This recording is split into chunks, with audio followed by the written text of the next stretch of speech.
They're heading to the UK tonight, and it's expected he'll go through his Manchester United medical in the next 24 hours. It's quite amazing, really, the saga that has been Benjamin Sesko over the course of this week. There's been so much back and forth. There's been so many things reported. And we understand that the deal that Manchester United have agreed with RB Leipzig is worth £66.3 million as a guaranteed fixed payment, additional payments at £7.37 million. According to our colleague Sky in Germany, he's going to sign a 5-year deal. And what's remarkable is that offer, that agreement that Manchester United have come to an agreement with Leipzig is actually less than Newcastle's second offer. So therefore, you have to say, once again, frustration for Eddie Howe. They cannot do any more than offer more than Manchester United. If the player has decided he wants to go to Old Trafford, then there's absolutely nothing they can do about that. But Manchester United, Ruben Amorim, getting the man they want. They wanted a new front three. They've got a brand new front three with a mix of Premier League experience, a mix of high ceilings, a mix of real potential in Benjamin Sesko, who's been watched by Real Madrid and some of the biggest clubs in European football over the course of the last few years. He's now got his chance at one of the biggest clubs in the world. He's now going to be playing at the Theatre of Dreams. And Ruben Amorim, as long as those Manchester United fans will also be hoping he is the real deal and the one that they have been looking for so many years. Michael, Mark said the word potential there. Now, playing for Manchester United, we all know, is a different kettle of fish, the scrutiny. Should United fans be a little bit cautious about the expectations for a player like this? Yeah, potentially, 22 years of age. But I think, it's unbelievable to see Man United not in Europe next season. But I just get that feeling it might help them. Just on this this is a complete reset for Manchester United Football Club. We know Ruben Amorim was a bit against joining the football club midway through the season. It took a while to click, finished very low in the league table. But they've got their business, their front three, done early. I see a number of clubs, and I'm thinking you're nowhere near ready to start the season. There's a strong possibility those front three who they've signed, Sesko's obviously on his way now, those front three could make their debuts, league debuts against Arsenal at the weekend, at the opening weekend. Yeah, and I'm excited about watching this new look Manchester United side as well. Ruben Amorim has always said, I'd rather go into a football club at the start of the summer so I could have 6 to 8 weeks or so with my team, really implementing my philosophy within that group.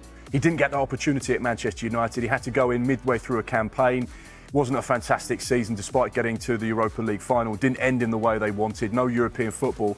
But now he's had the backing of Omar Barada, Jason Wilcox and Sir Jim Radcliffe. There's been a lot of cutbacks at Manchester United. No cutbacks in the transfer window. They're spending around £200 million over the course of this summer so far. We know that they'll be hoping to rejuvenate and recoup some money from those potential player sales as well. But once again, this is a huge statement signing for Manchester United. This is a player that could be one of the best strikers in world football in the next year, 2 years, 3 years. He's only 22 years old.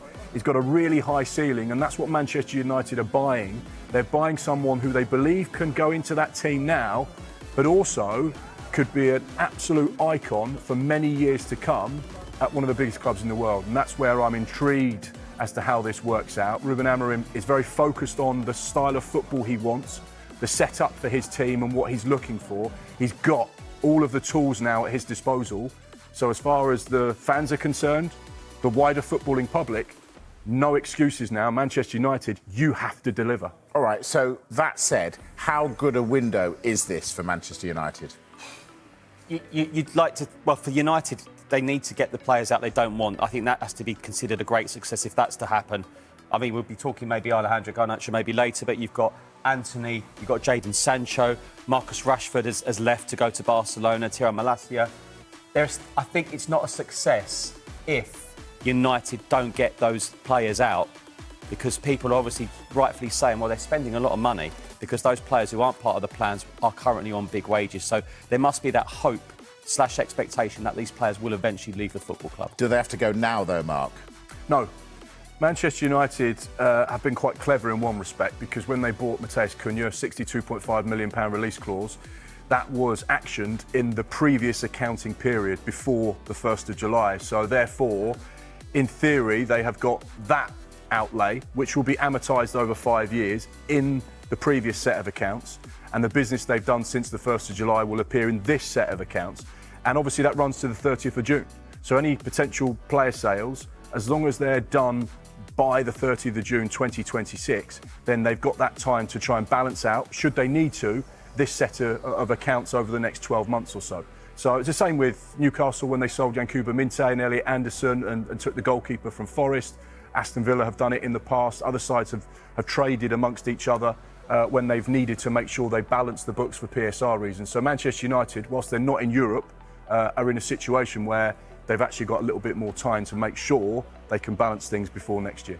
Well, Liverpool make mistakes and suffer with points deductions in the past, and Manchester United need to make sure they're not one of those sides that fall foul to the rules. But the good thing for them is they're not in Europe this season, and I say good thing because when you're in Europe, you have two sets of financial rules you have to respect. PSR from the Premier League and UEFA's FFP, Financial Fair Play.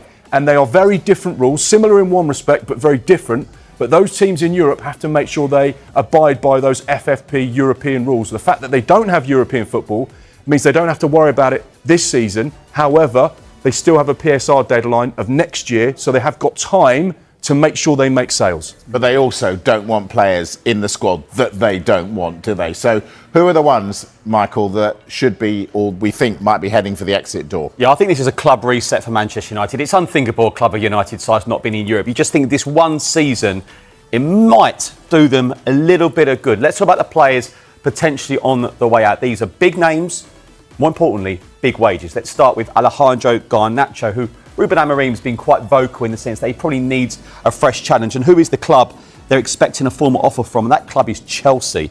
And United want around £50 million. Now, United are aware of Chelsea's interest in the forward, and we know his future is likely to be away from Old Trafford. As we've reported, Chelsea are looking to sign Garnacho and Xavi Simons before the end of the window. So that's one key player potentially on his way out. Two more big names. One was a huge signing under Eric Ten Hag and Manchester United. It's just not worked out for him at all. But it did work out for him last season at Real Betis. They're pushing to still do this deal, but financially I think they're struggling at the moment. But United working with Betis to potentially do this deal. Anything United do, they want something with a permanent offer attached at the end of this. That includes Borussia Dortmund still trying to sign Jadon Sancho for a third time. But again, it comes down to these big players, big wages. You meant Anthony there, didn't you? Sorry, Anthony, yes, my apologies. Anthony mentioned. What about Højlund? Is he going to go if Sesko comes in? What do we think? I don't think there's a guarantee on that, is there? You know, look, this is still someone who's had a tough couple of years, but I still say did pretty well, Rasmus Højlund, in his first season at Manchester United in the Champions League. I don't think there's a rush, but I do think there's a feeling if a club came in, maybe United would consider it. Yeah, I think Manchester United have said to Rasmus Højlund, look, you know, we like you, we respect you. He wants to stay at the football club. He wants to fight for his place. However, as we've been discussing, financially, sometimes the accountants have more control over the football club than the manager or the head coach because they need to make sure they balance the books. And if someone goes to Manchester United, we know there's a lot of interest from 3 or 4 sides in Serie A, as well as Saudi Arabia and other teams in the Bundesliga. So there are clubs that are queuing up saying, we'll take Rasmus Højlund. And if the offer was suitable, Manchester United may say, OK, we have to accept this and we'd like you to move on. He was in the discussion to go to RB Leipzig when they were talking about Benjamin Sesko. So there has been dialogue there about a potential departure from Old Trafford. The player's stance is quite simple, but ultimately finances may dictate where he ends up this season. You could potentially see him going on loan with an option because he'll be told, look, you're not going to get much game time here at Manchester United. We haven't got European football, so therefore there's less games. You might be on the bench a bit. It might be advisable that you look elsewhere, and this could be the right opportunity for you. You've got to say, though, Ruben Amorim's going to be absolutely delighted to get Cunha, which was done very early, and Mbumo and Sesko all done in time for their opening Premier League match against Arsenal. Absolutely, and on the Cunha thing as well, that was done at the beginning of the window in a different PSR accounting period. So whilst the money that's spent, 200 million or so, actually 62.5 of that, amortised over 5 years, is in the previous set of accounts. So they've been quite clever to make sure they split their signings between 2 accounting periods.